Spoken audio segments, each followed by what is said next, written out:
Let's talk about the VS Code plugins that I'll be using throughout this project. Number one, and perhaps most importantly, is the Angular language service. This allows us to get a variety of Angular specific diagnostics and autocomplete inside of our template files and our template strings. If you use Angular right now without the language service and you install the language service, you won't go back. It really is that powerful, and it will transform the way that you write your Angular code. The next plugin that I use is the Angular v4 TypeScript snippets. This is by John Papa, and it allows us to have a variety of Angular snippets inside of our editor.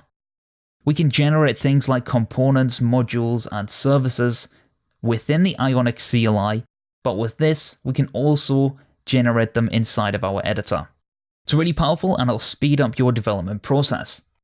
Next, I use TS-lint, and what this does is it makes sure that we're following an appropriate style guide with our TypeScript. It will provide us with warnings and hints if we're doing something wrong, and overall adds a good experience to your development. As far as themes, I do prefer a darker theme, so I've chosen the Atom 1 dark theme. It's one of the most popular themes inside of the VS Code extensions, so I do prefer that, and you're free to use whichever theme that you want throughout the course. It will make no difference to our code. So let's jump over to VS Code and see how we might install a plugin. If we head over to the bottom icon here, named extensions, and we click it, you can see the list of extensions that I have inside of my VS Code. Things like the Angular language service, the TypeScript snippets, my theme, and so on. If I type the Angular language service, you'd see I'd get a list of extensions. If I was to select the Angular language service, I could either hit the install by hitting this green button here, or by hitting install from inside of the description of the plugin. The same goes for each one of these extensions, for example, the TypeScript snippets, TS-lint, and much more.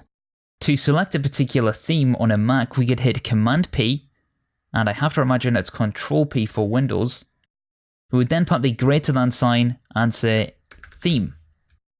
This would allow us to select our color theme, and from here, we could go up and down to select the theme of our choice.